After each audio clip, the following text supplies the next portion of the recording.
এ দুনিয়ার মানুষ, আমি আল্লাহ রাব্বুল আলামিন আসমান জমিন কুল কায়নাত না নিয়ামত, আসমান জমিনের মাঝে যা কিছুই বান্দা দেখো, ওই সব কিছু আমি আল্লাহ তাআলা 6 দিনে বানাইলাম। চিল্লান দিয়ে বলেন আল্লাহু আকবার। আরো জোরে আওয়াজ দিয়ে বলা লাগবে আল্লাহু আকবার। আল্লাহ বলেন দুনিয়ার ইমানদার, আসমান জমিনটাকে আল্লাহ তাআলা 6 দিনে বানাইলাম।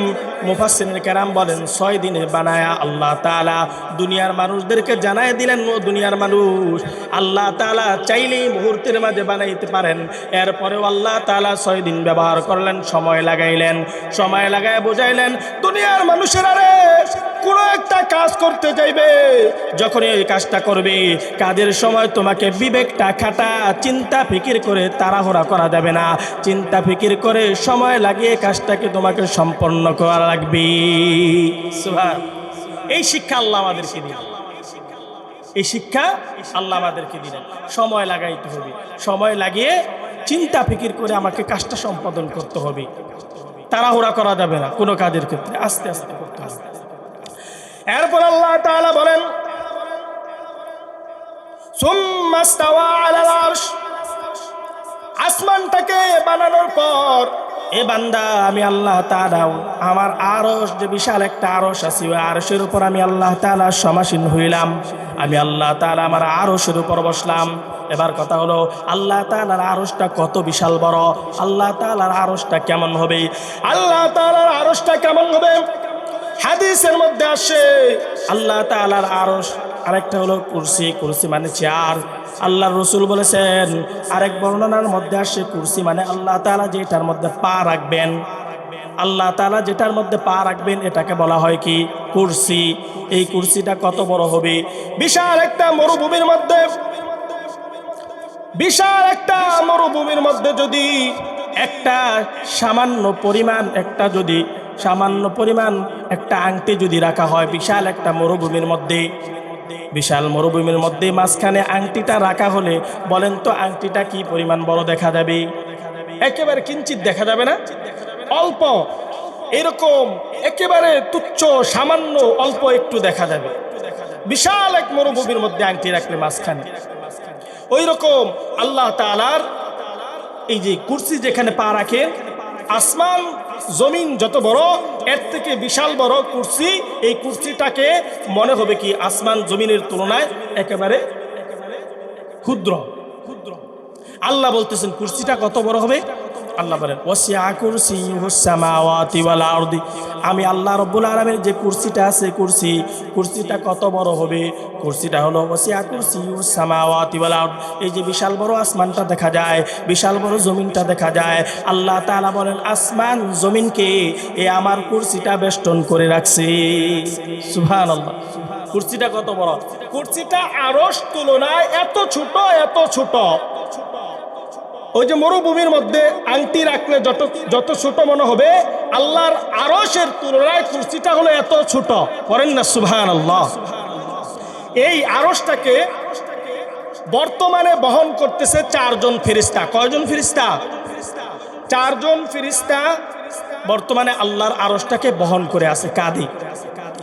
আল্লাহর রাসূল সাল্লাল্লাহু আলাইহি ওয়াসাল্লাম বলেন আল্লাহ রাব্বুল আলামিনের আরশটাকে বহন করে আছে বিশাল বিশাল আকৃতির 4 জন ফেরেশতা। ইয়াহমিলুহুল ইয়াওমা আরবাউন, বর্তমানে আজকে এখন এই মুহূর্তে আল্লাহর আরশটাকে বহন করে আছে 4 জন ফেরেশতা।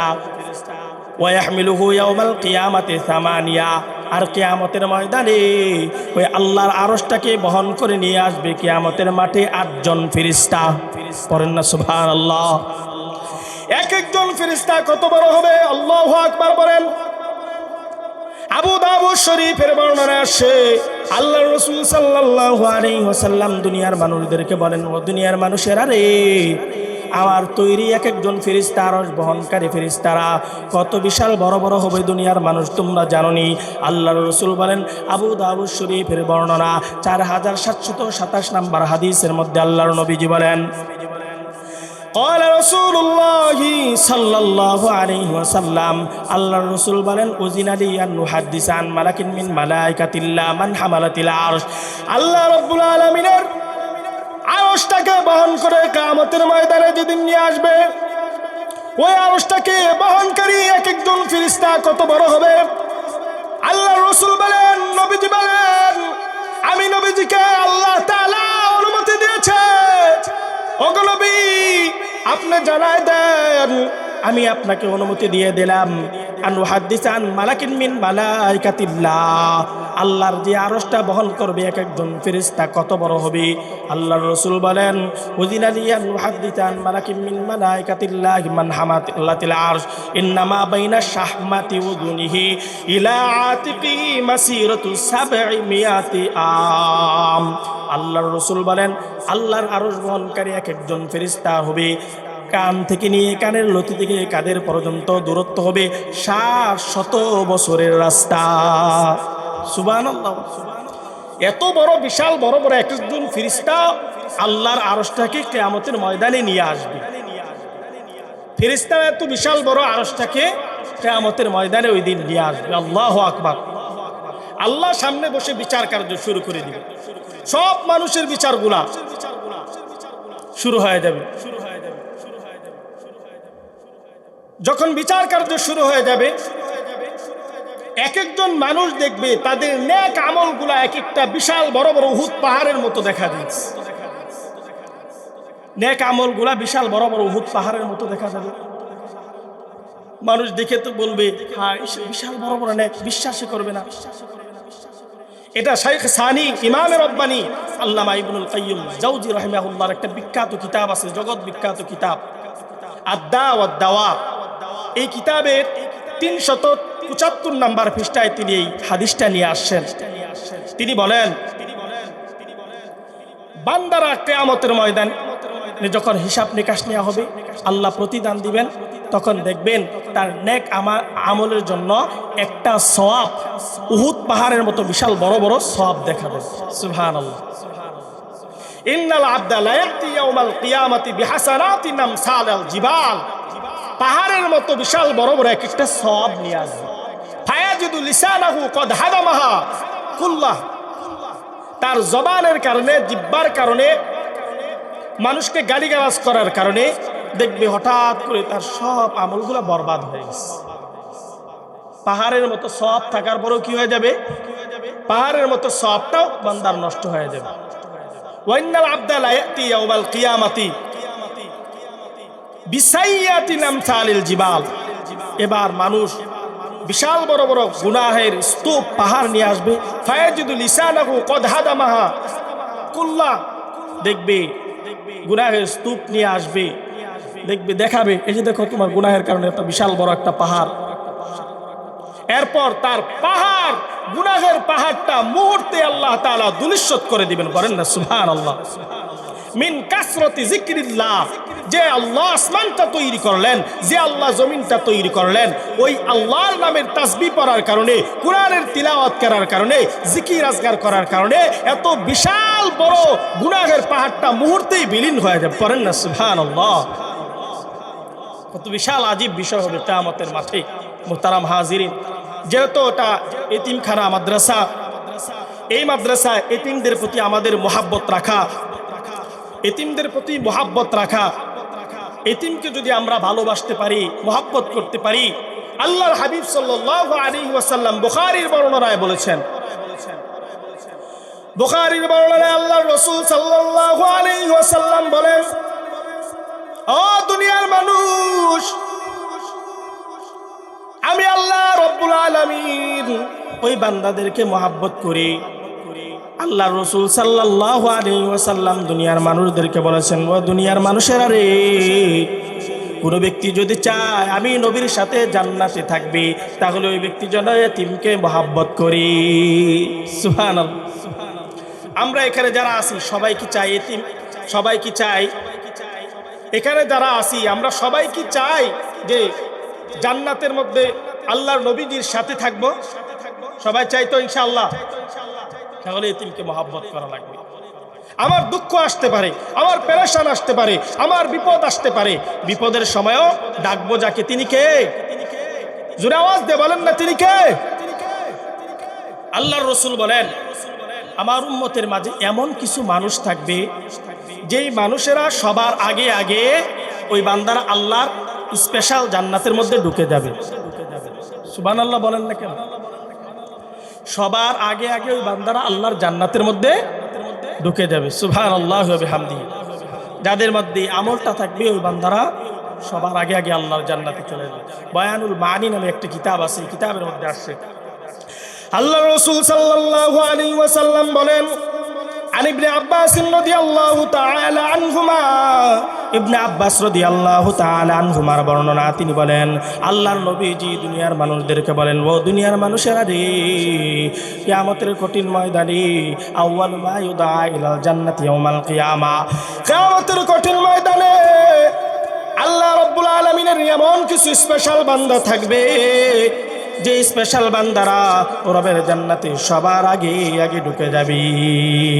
সুবহানাল্লাহ। আল্লাহর রাসূল বলেন, আউয়ালু মা ইউদা ইলাল জান্নাতি ইয়াউমাল কিয়ামা আল্লাযীনা ইয়াহমাদুনাল্লাহ ফিস সাররাই ওয়াদ দাররা, যারা সুখে দুঃখে বিপদে বালা মুসিবতের সময় পড়তো আলহামদুলিল্লাহ আল্লাহর শুকরিয়া আদায় করতো, ওই বান্দারা সবার আগে আগে আল্লাহর স্পেশাল জান্নাতের মধ্যে ঢুকে যাবে। সুবহানাল্লাহ। সবার আগে আগে জান্নাতের মধ্যে এই বান্দারা চলে যাবে। সুবহানাল্লাহ ওয়া বিহামদিহি। এজন্য মুহতারাম হাজিরিন, আমরা তো আসলে চাই, আমাদের উদ্দেশ্যই হলো জান্নাতে যাওয়া, সবার আগে আগে, যাতে করে আমরা কি যাইতে পারি, জান্নাতের মধ্যে যাইতে পারি। নবীজির একজন সাহাবী আব্দুল্লাহ ইবনে মাসউদ রাদিয়াল্লাহু তাআলা আনহু, একেবারে সাহাবীটা কত, একেবারে ছোট সাহাবী। আরবের লোকেরা যখন আসন করে বসতো, যতটা উঁচু হতো, আব্দুল্লাহ ইবনে মাসউদ রাদিয়াল্লাহু তাআলা আনহু এতটা ছোট ছিলেন, খাটো সাহাবী ছিলেন। কিন্তু সাহাবী যদিও ছোট হয়, এই সাহাবীর দাম কত? এই সাহাবীর কাজ কি ছিল?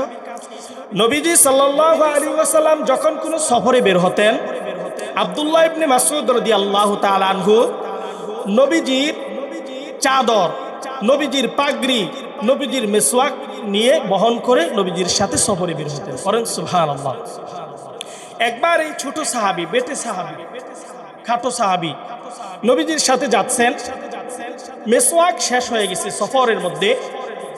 আল্লাহর নবীজি বললেন আব্দুল্লাহ ইবনে মাসউদকে গাছে ওঠার জন্য, চড়ার জন্য। আব্দুল্লাহ ইবনে মাসউদ গাছে চড়লেন। ওঠার পর অন্যান্য যে সাহাবী ছিল, সাহাবীরা হাসতেছে। আল্লাহর নবীজি ডাক দিয়ে বলেন, ও আমার সাহাবীরা রে, আব্দুল্লাহ ইবনে মাসউদ গাছের মধ্যে উঠেছে আর তোমরা হাসাহাসি করতেছো, কারণটা কি? কারণটা কি? কোন কারণে তোমরা হাসাহাসি করতেছো?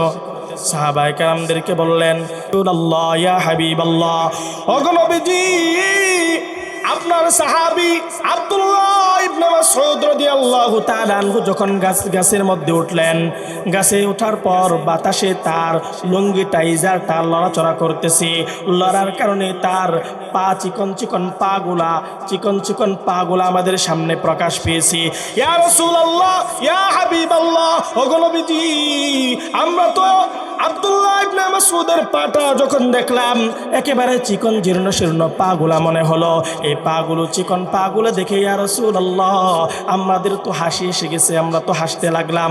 আল্লাহর নবীজি ধমক দিয়ে বলেন, ও আমার সাহাবীরা রে, তোমরা কি জানো আব্দুল্লাহ ইবনে মাসউদ রাদিয়াল্লাহু তাআলা আনহু যদিও একেবারে বেটে সাহাবী, খাটো সাহাবী, সাধারণ সাহাবী মনে করো, তার পাগুলাকে তোমরা একেবারে সামান্য মনে করো।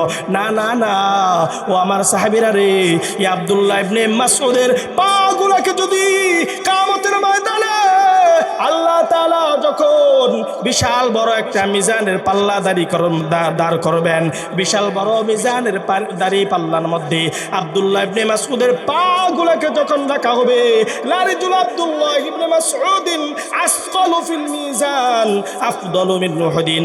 আব্দুল্লাহ ইবনে মাসউদ রাদিয়াল্লাহু তাআলা আনহুর এই চিকন চিকন পাগুলাকে যখন মিজানের পাল্লায় রাখা হবে, বিশাল বড় উহুদ পাহাড়ের থেকে বেশি ভারী হয়ে যাবে। সুবহানাল্লাহ। নবীজির তো দামি সাহাবী আব্দুল্লাহ ইবনে মাসউদ রাদিয়াল্লাহু তাআলা। আল্লাহু আকবার। নবীজির দামি সাহাবী ছিলেন আব্দুল্লাহ ইবনে মাসউদ রাদিয়াল্লাহু তাআলা আনহু। এজন্য মুহতারাম হাজিরিন, এতিমের ব্যাপারে আল্লাহর রাসূল সাল্লাল্লাহু আলাইহি ওয়াসাল্লাম বর্ণনা করছেন। এই যে এতিমখানা, এটা এতিমখানা মাদ্রাসা না, এতিমকে মহাব্বত করা। মাদ্রাসা নিয়ে আমাদের কোনো দ্বন্দ্ব নাই। মাদ্রাসা, মসজিদ এগুলো হলো আল্লাহর ঘর। আল্লাহ আমাদেরকে আবাদ করার তৌফিক দিয়েছেন। আমি আজকে না থাকি, 50 বছর পর এই মসজিদ আবাদ করনেওয়ালা অন্য জেনারেশন আল্লাহ তৈরি করে দিবেন, ঠিক কিনা বলেন? আমি ঠিকই থাকবো না, কিন্তু মসজিদ 50 বছর পর থাকবে। আমি ঠিকই থাকবো না, কবরে চলে যাব, 50 বছর পর, 100 বছর পর ঠিক এই মাদ্রাসা দাঁড়িয়ে থাকবে। লাখো লাখো উলামায়ে কেরাম, হাজার হাজার আলেম এই মাদ্রাসা থেকে বের হবে। কথা বলেন ঠিক কিনা? এর সবগুলা আমরা কবরের মধ্যে শুয়ে শুয়ে পাবো। আল্লাহ আমাদের আমল নামায় দান করবেন। মুহতারাম হাজিরিন, বলতেছিলাম দামি সাহাবী আব্দুল্লাহ ইবনে মাসউদ রাদিয়াল্লাহু তাআলা আনহু দামি সাহাবী ছিলেন। আর আমরা যদি এতিমের সাহায্য সহযোগিতা করতে পারি, আল্লাহর রাসূল বলেন, আনা ওয়া কাফিলুল ইয়াতীম ফিল জান্নাতি হাকাযা হাকাযা। এই যেভাবে আল্লাহর নবীজি বলছেন, আমি এবং এতিমকে যারা লালন পালন করবে তারা আমি নবীজির সাথে জান্নাতের মধ্যে এইভাবে থাকবে। পড়েন না সুবহানাল্লাহ। নবীজির সাথে এইভাবে কারা কারা থাকতে চাই? সবাই চাই না? যারা যারা নবীজির সাথে জান্নাতে এইভাবে থাকতে চায় তাদের উচিত মাদ্রাসার প্রতি মহাব্বত রাখা, মাদ্রাসার তালেবুল ইলমের প্রতি মহাব্বত রাখা। সুলতান আহমদ গজনবী রহমাতুল্লাহি আলাইহি, সুলতান আহমদ গজনবী রহমাতুল্লাহি আলাইহি তার ব্যাপারে একটা ওয়াকিয়া আসে। দারুল উলুম দেওবন্দ মাদ্রাসার মুহতামিম কারি তৈয়ব সাহেব রহমাতুল্লাহি আলাইহি তিনি কিতাবের মধ্যে বর্ণনা করছেন, সুলতান আহমদ গজনবী রহমাতুল্লাহি আলাইহি তিনি সফরে বের হয়েছেন। সফর থেকে ফিরতেছে, সফর থেকে যখন তিনি ফিরতেছেন, ফেরার সময়, সফর থেকে যখন তিনি ফিরতেছেন, ফেরার সময় শহরে ঢুকতেছেন। শহরে ঢোকার সময় ওই সময়টাতে দেখে একজন কোরআনের হাফেজ একটা ল্যাম্পবাতির নিচে, রাস্তাঘাটে দেখবেন বাতি থাকে না, রাস্তার নিচে বাতিতে দাঁড়ায় দাঁড়ায় কোরআনুল কারীমের তিলাওয়াত করতেছে। রাস্তার নিচে দাঁড়ায় দাঁড়ায় কোরআনুল কারীমের তিলাওয়াত করতেছে। সুলতান মাহমুদ গজনবী রহমাতুল্লাহি আলাইহি ঘোড়া থেকে নামছেন।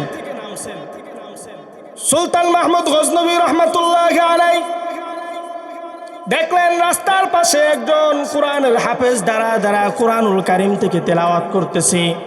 বাচ্চাটা পড়তেছে, তাহা মা আনজালনা আলাইকাল কুরআনা লিতাশকা ইল্লা তাযকিরাতাল লিমান ইয়াখশা তানজিলাম মিম্মান খালাকাল আরদা ওয়াস সামাওয়াতিল উলা। কোরআনের হাফেজ গভীর রাতে, রাতের বেলায় দাঁড়া রাস্তার লাইটের নিচে দাঁড়ায় দাঁড়ায় কোরআনুল কারীম থেকে তেলাওয়াত করতেছে। সুলতান মাহমুদ গজনবী রহমাতুল্লাহ আলাইহি বলেন, আমার মন্ত্রীরা, ও আমার সৈন্য সামন্ত, এখন আর সামনের দিকে যাওয়া যাবে না, এখানেই থামা লাগবে। কোরআনের পাখি, কোরআনের পাখি দাঁড়ায় দাঁড়া কোরআনুল কারীম থেকে তেলাওয়াত করতেছে। সুলতান মাহমুদ গজনবী রহমাতুল্লাহি আলাইহি কোরআনের হাফেজের দিকে গেলেন। যাওয়ার পর সন্তানকে বুকের সাথে জড়ায় ধরলেন। জড়ায় ধরে বলে, ও আমার বাবা, ও বাবা রে, রাতটা তো গভীর হয়ে গেছে, রাতের বেলায় তুমি এইখানে দাঁড়ায় দাঁড়ায় কনকনে শীতের মধ্যে কোরআনুল কারীম তেলাওয়াত করো, কারণটা কি? রাতের বেলায় দাঁড়ায় দাঁড়ায় কোরআনুল কারীম তেলাওয়াত করো, কারণ কি? তোমার নামটা কি? সন্তান বলে, আল্লাহর ওলি, আমার নাম হলো আব্দুর রহমান। আব্দুর রহমান, তুমি এখানে দাঁড়ায় কোরআনুল কারীমের তেলাওয়াত করো, কারণ কি? ডাক দিয়ে বলে, আল্লাহর ওলি।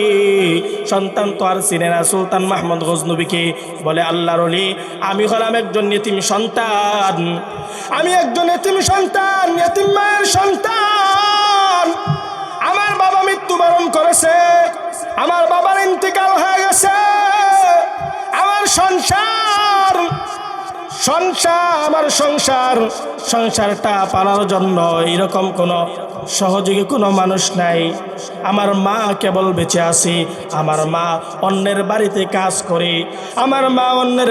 কাজ করে, করে আমার জন্য খানা পিনার ব্যবস্থা করে। আমার যে ছাত্র ভাইয়েরা আছে আমার জন্য হারিকেন কিনতে পারে না, আমার মা হারিকেন কিনতে পারে না। রাত 10টা পর্যন্ত আমার ছাত্র ভাইদের সাথে বসে বসে, আমার বন্ধুর সাথে বসে বসে, মাদ্রাসায় হেফজখানায় বসে বসে আমি কুরআনুল কারীমের সবকগুলা মুখস্থ করি। কিন্তু রাত্র যখন 10টা বেজে যায়, রাত্র 10টা বাজার পর তাদের কাছ থেকে আমি হারিকেনের আলো পাই না, আমার সবকটাও ইয়াদ হয় না। এই জন্য রাত 10টা বাজার পর আমার মা আমার জন্য হারিকেন কিনেও দিতে পারে না। রাস্তায় বের হই, রাস্তার আলোতে দাঁড়িয়ে দাঁড়িয়ে কুরআনুল কারীমের তিলাওয়াত করতে থাকি। বলেন না সুবহানাল্লাহ। সুলতান আহমদ গজনবী রহমাতুল্লাহি আলাইহি সন্তানটাকে বুকের মধ্যে চেপে ধরে, সন্তানটাকে নিয়ে সুলতান মাহমুদ গজনবী রহমাতুল্লাহ আলাইহি তিনার প্রাসাদের মধ্যে চলে গেলেন, রাজদরবারে গেলেন। রাজদরবারে যাওয়ার পর সন্তানটাকে বলেন নিজের সিংহাসনের মধ্যে বসা সুলতান মাহমুদ গজনবী রহমাতুল্লাহ আলাইহি বলেন, বাবা আজকে তুমি হলা রাজা, আমি হলাম আজকে তোমার প্রজা। সুলতান মাহমুদ রহমাতুল্লাহ আলাইহি খাতা নিয়ে বসলেন, খাতা কলম নিয়ে বসে সুলতান মাহমুদ গজনবী রহমাতুল্লাহ আলাইহি বলতে শুরু করলেন, এ বাবা বলো তোমার হারিকেন কিনতে কয় টাকা লাগবে? হারিকেন কিনতে 10 টাকা। এবার বলো তোমার সোয়েটার কিনতে কয় টাকা লাগবে? 10 টাকা। এবার বলো তোমার খানা পিনার জন্য কয় টাকা লাগবে? এভাবে হিসাব করার পর পুরো 1 মাসের যে পরিমাণ টাকা হওয়ার পর সুলতান মাহমুদ গজনবী রহমাতুল্লাহ আলাইহি পুরো 1 মাসের হিসাবটাকে 12 দ্বারা গুণ করলেন। 12 দিয়ে গুণ করার পর সুলতান মাহমুদ গজনবী রহমাতুল্লাহ আলাইহি এই 1 বছরের যেই টাকার প্রয়োজন, এই টাকাগুলো একটা থলেতে ভরে বাচ্চার কোমরের মধ্যে বেঁধে দিলেন। সুবহানাল্লাহ। সুলতান মাহমুদ গজনবী রহমাতুল্লাহ আলাইহি এবার উজিরকে ডাক দিয়েছেন, উজির আমার গুনাটা নিয়ে হাজির হও, এই এতিম বাচ্চাটাকে মাদ্রাসা পর্যন্ত পৌঁছায় দাও, এতিম বাচ্চাটাকে মাদ্রাসা পর্যন্ত পৌঁছায় দাও। উজির এসে হাজির, সন্তান চলে যাবে। এতিম বাচ্চা যখন চলে যাবে ওই মুহূর্তে সুলতান মাহমুদ গজনবী রহমাতুল্লাহ আলাইহি ডাক দিয়ে বলেন, ও সন্তান, ও কোরআনের হাফেজ, ও আলেম, একটু দাঁড়াও। আমি তোমার কাছে 2টা বিষয়ের জন্য দোয়া চাই, 2টা বিষয়। আমি 12 বছর যাবত আমার জীবনে প্রত্যেক দিন 100 রাকাত করে তাহাজ্জুদ নামাজ আদায় করি। আমি 12 বছর যাবত 2টা দোয়া করতেছি, কিন্তু আজ পর্যন্ত 12 বছরে জীবনেও আমার 2টা দোয়া আল্লাহ এখন পর্যন্ত কবুল করে নাই। আমি চাইতেছি আল্লাহ তাআলা যেন আজকে আমার দোয়াটা কবুল করে নেয়, তোমাকে কিছু টাকা পয়সা দিয়ে সহযোগিতা করার কারণে। সন্তান ডাক দিয়ে বলে, আঙ্কেল বলেন আপনার 1 নাম্বার দোয়াটা কি? সুলতান মাহমুদ গজনবী রহমাতুল্লাহ আলাইহি ডাক দিয়ে বলেন, ও এতিম সন্তান, কোরআনের হাফেজ, আমার মনের দিলের তামান্না হলো আমি সুলতান মাহমুদ গজনবী রহমাতুল্লাহ আলাইহি দীর্ঘ 12 বছর যাবত আমার জিন্দেগিতে 100 রাকাত নামাজ পড়ে তাহাজ্জুদ পড়ে আমি দোয়া করতেছি, আল্লাহ যেন মায়ার নবী রাহমাতাল লিল আলামিনকে একবার হলেও জিন্দেগি আমাকে স্বপ্নে দেখায় দেয়। সুবহানাল্লাহ। জিন্দেগিতে একবার হলেও যাতে নবীজিকে আমি স্বপ্নে দেখি। আমি নবীজিকে এখন পর্যন্ত স্বপ্নে দেখি নাই, নবীজিকে স্বপ্নে দেখার আমার সুযোগ হয় নাই। 12 বছর পর্যন্ত দোয়া করতেছি, আজকে তুমি একটু দোয়া করে দাও যাতে আমি মায়ার নবীকে একবার হলেও দেখতে পারি। সন্তান বলেন, ইনশাআল্লাহ আঙ্কেল, আজকে আপনি দেখতে পারবেন। পড়েন না সুবহানাল্লাহ। এবার হাফেজ, কোরআনের হাফেজ ডাক দিয়ে বলেন, আপনার মনের 2 নাম্বার তামান্না কি? 2 নাম্বার দিলের মধ্যে কি তামান্না? 2 নাম্বার দিলের আকাঙ্ক্ষাটা, আশাটা বলেন। সুলতান মাহমুদ গজনবী রহমাতুল্লাহ আলাইহি ডাক দিয়া বলেন, সন্তান, দিলের মধ্যে 2 নাম্বার তামান্না নিয়ে আমি ঘুরতেছি। পুরো পৃথিবীতে আমার রাজত্বের মধ্যে আমি ঘোরাঘুরি করি, একজন ভালো মানুষ খুঁজতেছি, ভালো মানুষ, নেককার আল্লাহওয়ালা একজন ভালো মানুষ আমি খুঁজতেছি। দুনিয়ার জমিনে একজন যদি ভালো মানুষ আমি পেয়ে যাই, 12 বছর যাবৎ ভালো মানুষ খুঁজতেছি, যদি আমি একজন ভালো মানুষ পেয়ে যেতাম তাহলে ওই মানুষটার জন্য আমি সেবা করতাম। সুবহানাল্লাহ। সুলতান মাহমুদ গজনবী রহমাতুল্লাহ আলাইহি সন্তানকে বলে বাসায় চলে গেলেন।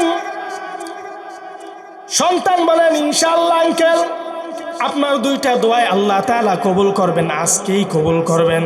সুলতান মাহমুদ গজনবী রহমাতুল্লাহ আলাইহি প্রতিদিনের মতো নামাজ আদায় করে রাতের বেলায় যখন ঘুমায় গেলেন, রাতের বেলায় সুলতান মাহমুদ গজনবী রহমাতুল্লাহ আলাইহি রাতের বেলায় যখন ঘুমিয়ে গেলেন, সন্তান কুরআনের হাফেজ রাতের বেলায় উঠে উঠে তাহাজ্জুদের নামাজ পড়ে আল্লাহর দরবারে রোনা জারি করতে শুরু করে দিয়েছে, কান্নাকাটি করতে শুরু করে দিয়েছে। আল্লাহ, যে আমাকে 1 বছর চলার জন্য টাকা পয়সা আমি ইতিমকে দিয়েছি, আল্লাহ তার মনের 2টা আশা পূরণ করে দিন। আল্লাহ রাব্বুল আলামিনের কাছে ইতিম সন্তান 2টা হাত বাড়া দোয়া করতে দেরি হয়েছে। আল্লাহ রাব্বুল আলামিন ইতিম বান্দার দোয়া, এতিম বাচ্চার দোয়াটা ফেরত দিতে দেরি করা, এতিম বাচ্চার দোয়াটা কবুল করতে বিন্দু মাত্র দেরি করেন নাই। সুবহানাল্লাহ। এতিম বাচ্চা যখন আল্লাহ তাআলার কাছে দোয়া করছে, দোয়া করার সাথে সাথে আল্লাহ তাআলা তার দোয়াটা কবুল করছেন। রহমাতাল লিল আলামিন নবীজি আয়েশা স্বপ্নের মাঝে সুলতান মাহমুদ গজনবীর সাথে সাক্ষাৎ করছেন। আল্লাহর নবীজি আয়েশা সুলতান মাহমুদ গজনবীকে সালাম দিয়েছেন, বলছেন আসসালামু আলাইকুম ওয়া রাহমাতুল্লাহ। বলেন না সুবহানাল্লাহ। সুলতান মাহমুদ গজনবী রাহমাতুল্লাহি আলাইহি আশ্চর্য হয়ে গেছে। দীর্ঘ 12 বছর যাবত আমি যেই নবীজি সাল্লাল্লাহু আলাইহি ওয়াসাল্লামকে দেখার জন্য দীর্ঘ 12 বছর যাবত আমি অপেক্ষায় ছিলাম, 100 রাকাত করে নামাজ আদায় করতাম ওই নবীজিকে দেখার জন্য, এতদিন দেখতে পারলাম না। হঠাৎ করে আজকে মায়ার নবীজি আমার সামনে হাজির, কারণ কি? আল্লাহর নবীজিকে জিজ্ঞাসা করলেন। আল্লাহর নবীজি বলেন, ও সুলতান মাহমুদ গজনবী, আমি নবীজিকে দেখার জন্য 12 বছর যাবত তুমি ইবাদত বন্দেগী করলা, আজকে তুমি একজন ভালো মানুষকে, আজকে তুমি একজন কোরআনের হাফেজকে, আলেমকে সহযোগিতা করেছো, যার কারণে আল্লাহ তাআলা আমি নবীজিকে স্বয়ং তোমাকে স্বপ্নে দেখার তৌফিক দিয়ে দিয়েছি। সুবহানাল্লাহ বলেন। স্বপ্নে দেখার তৌফিক আল্লাহ দিয়ে দিয়েছে। নবীজিকে দেখার পর সুলতান মাহমুদ গজনবী রাহমাতুল্লাহি আলাইহি ডাক দিয়ে বলেন, ইয়া রাসূলুল্লাহ, ইয়া হাবিবাল্লাহ, ও নবীজি, আমি সুলতান মাহমুদ দীর্ঘদিন যাবৎ পর্যন্ত নবীজি আপনাকে দেখার স্বপ্ন লালন পালন করলাম, দেখতে পারলাম না। ইয়া রাসূলুল্লাহ, আজকে আমার দোয়াটা কবুল হয়েছে, এতিম বাচ্চার বিনিময়ে আল্লাহ আমার দোয়াটা কবুল করলো। ইয়া রাসূলুল্লাহ, আপনি আমাকে বলে দিন, 2 নাম্বার যে বিষয়টা আমি 12 বছর যাবত দোয়ার মধ্যে কান্নাকাটি করতেছি, আমি একজন জমিনের মধ্যে ভালো মানুষ খুঁজতেছি, নবীজি আপনি বলে যান জমিনের মধ্যে ভালো মানুষ আমি কোথায় পাবো? আল্লাহর নবীজি ডাক দিয়ে বলেন, সুলতান মাহমুদ, আমি তো মনে করতাম তুমি একজন বিবেকবান মানুষ, কিন্তু তো মনে হয়, আমি নবীজি মনে হয় তোমার বিবেক এখনো সম্পূর্ণ হয় নাই। সুলতান মাহমুদ গজনবী রাহমাতুল্লাহ আলাইহি ডাক দিয়ে বলেন, ইয়া রাসূলুল্লাহ, ইয়া হাবিবাল্লাহ, ও নবীজি, আমি সুলতান মাহমুদ গজনবী রাহমাতুল্লাহ আলাইহি রাজত্ব পরিচালনা করি, আমার তো জ্ঞান মনে হয় অনেক জ্ঞান আছে, এরপরও নবীজি কোন কারণে আমাকে বলেন আমার জ্ঞান নাই, কারণটা কি বুঝলাম না। মায়ার নবী ডাক দিয়ে বলেন, ও সুলতান মাহমুদ গজনবী রাহমাতুল্লাহ আলাইহি, এই বিষয়টা কি তুমি এখন পর্যন্ত বুঝো নাই? আজ থেকে 1000 বছর পূর্বে আমি মায়ের নবীজি তোমাদেরকে বলে দিয়েছি, খায়রুকুম মান তাআল্লামাল কুরআন ওয়া আল্লামা, পৃথিবীর জমিনের মধ্যে শ্রেষ্ঠ সন্তান হলো তারা, পৃথিবীর জমিনের মধ্যে সব থেকে দামি মানুষ হলো তারা যারা নিজেরা কোরআন পড়ে এবং অন্যদেরকে কোরআন শিক্ষা দেয়। ও সুলতান মাহমুদ গজনবী, পৃথিবীর জমিনের শ্রেষ্ঠ সন্তান হলো তারা যারা কোরআন মাজিদ পড়ে এবং শিক্ষা দেন। আমি তোমাদেরকে বলে দিয়েছি, পৃথিবীর জমিনের মধ্যে শ্রেষ্ঠ সন্তান হলো তারা। আজ পর্যন্ত তুমি তো একটু খুঁজেই পাই না, পড়েন না সুবহানাল্লাহ। তাহলে পৃথিবীর জমিনে শ্রেষ্ঠ সন্তান যারা কোরআন মাজিদ পড়ে এবং শিক্ষা দেন, শিক্ষা গ্রহণ করেন, উভয়ই হলো জমিনের মধ্যে শ্রেষ্ঠ সন্তান। পড়েন না সুবহানাল্লাহ। এজন্য মুহতারাম হাজিরিন, আলেমদের সাথে মহাব্বত রাখা, আলেমদেরকে ভালোবাসা, এই যে আপনাদের এতিমখানা মাদ্রাসা, বাইতুল কোরআন হাফেজিয়া এতিমখানা, এতিমদেরকে যদি আমরা লালন পালন করতে পারি, এতিম মিসকিনদেরকে যদি আমরা খাবার খাওয়াই, খানা খাওয়াই, আল্লাহর রাসূল সাল্লাল্লাহু আলাইহি ওয়াসাল্লাম বলেন, আমার উম্মতের মাঝে এমন কিছু মানুষ আছে, এমন 3টা গুণওয়ালা মানুষ আছে, যারা কিয়ামতের ময়দানে এই ব্যক্তিরা বিনা হিসাবে নিরাপদে আমি রবের জান্নাতে ঢুকে যাবে। জোরে বলেন না সুবহানাল্লাহ। আল্লাহর রাসূল বলেন, ও দুনিয়ার মানুষ, মায়ার নবীজি দুনিয়ার মানুষদেরকে জানায় দেয়, ও দুনিয়ার মানুষেরা রে, রহমাতাল লিল আলামিন মায়ার নবী বলেন, দুনিয়ার মানুষেরা রে, দুনিয়ার মধ্যে যেই ব্যক্তির মাঝে 3টা গুণ থাকবে, 3 গুণওয়ালা মানুষেরা নিরাপদে আল্লাহর জান্নাতের মধ্যে ঢুকে যাবে। আল্লাহর রাসূল বলেন, ক্বালা রাসূলুল্লাহি সাল্লাল্লাহু আলাইহি ওয়াসাল্লাম, আল্লাহর রাসূল বলেন, আইয়ুহান নাস আফশুস সালাম। 1 নম্বর হলো দুনিয়ার মানুষ, তোমরা একে অপরকে সালাম দিবে। ওয়া তু'মুত তাআম, জমিনের মধ্যে যে সমস্ত এতিম সন্তানেরা আছে, এতিম মিসকিনেরা আছে, দরিদ্র মানুষেরা আছে, এই এতিম সন্তানদেরকে তোমরা দুনিয়াতে খাবার দিবে, আহার দিবে। ওয়া তু'মুত তাআম ওয়া সাল্লু বিল-লাইল ওয়ান নাসু নিয়াম তাদখুলুল জান্নাতা বিসালাম। 1 নাম্বার, বেশি বেশি তোমরা মানুষদেরকে সালাম দিবে। 2 নাম্বার আমল হলো তোমরা এতিম মিসকিনদেরকে খাবার দিবে। 3 নাম্বার আমল হলো পুরো পৃথিবীর মানুষ যখন ঘুমিয়ে যায়, ওই রাতের বেলায় তোমরা উঠে উঠে তাহাজ্জুদের নামাজ আদায় করবে, আর নিরাপদে আমি রবের জান্নাতের মধ্যে ঢুকে যাবি। সুবহানাল্লাহ। আল্লাহর জান্নাতের মধ্যে যদি নিরাপদে কেউ ঢুকতে চায়, তাহলে এতিমকে মহাব্বত করা লাগবে। কঠিন ময়দানে মাহশারটা হবে, ওই ময়দানে মাহশারের মধ্যে যদি আমরা আমল ছাড়া যাই, ময়দানে মাহশার থেকে বাঁচার কোনো বুদ্ধি নাই ভাই, ময়দানে মাহশার থেকে বাঁচতে পারবো না। সাদ ইবনে মুআজ রাদিয়াল্লাহু তাআলা আনহুর ব্যাপারে হাদিসের মধ্যে আসে, বুখারীর বর্ণনা আসে, 3803 নম্বর হাদিসের মধ্যে আসে, যে এত বিশাল বড় আরশটা বললাম না, এই আরশটা সাদ ইবনে মুআজের যখন মৃত্যু হয়েছে, আল্লাহর আরশটা থরথর করে ভূমিকম্পের মধ্যে কাঁপতে শুরু করেছে। পড়েন না সুবহানাল্লাহ। থরথর করে আল্লাহর আরশটা কাঁপতে শুরু করেছে। হাদিসের মধ্যে আসে, আল্লাহর নবীজি বলেন, ইহতাজ্জা আরশুর রহমান লিমাউতি সাদ ইবনে মুআজ। আল্লাহর নবীজির সাহাবী, দামি সাহাবী সাদ ইবনে মুআজের যখন মৃত্যুটা হয়ে গেল, মৃত্যুটা হওয়ার সাথে সাথে আল্লাহ রাব্বুল আলামিনের জিবরাইল নবীজি সাল্লাল্লাহু আলাইহি ওয়াসাল্লামের সামনে আসে হাজির হয়ে গেল। আল্লাহর নবীজিকে বলে, ইয়া রাসূলুল্লাহ, ইয়া হাবিবাল্লাহ, ওগো নবীজি, আজকে যেই সাহাবীর মৃত্যু হয়েছে, এই সাহাবী আপনার সাধারণ কোনো সাহাবী না। সাদ ইবনে মুআজ রাদিয়াল্লাহু তাআলা আনহু আপনার কোনো সাধারণ সাহাবী না। সাদ ইবনে মুআজের মৃত্যুতে আল্লাহ রাব্বুল আলামিনের এত বিশাল বড় আরশটা থরথর করে কাঁপতে শুরু করেছে। বলেন না সুবহানাল্লাহ। সাদ ইবনে মুআজের যখন মৃত্যুটা হলো, থরথর করে কাঁপতে শুরু করেছে। জিবরাইল এসে বলে, ইয়া রাসূলুল্লাহ, সাদ ইবনে মুআজ কত দামি সাহাবী, ইহতাজ্জা আরশুর রহমান লিমাউতি সাদ ইবনে মুআজ।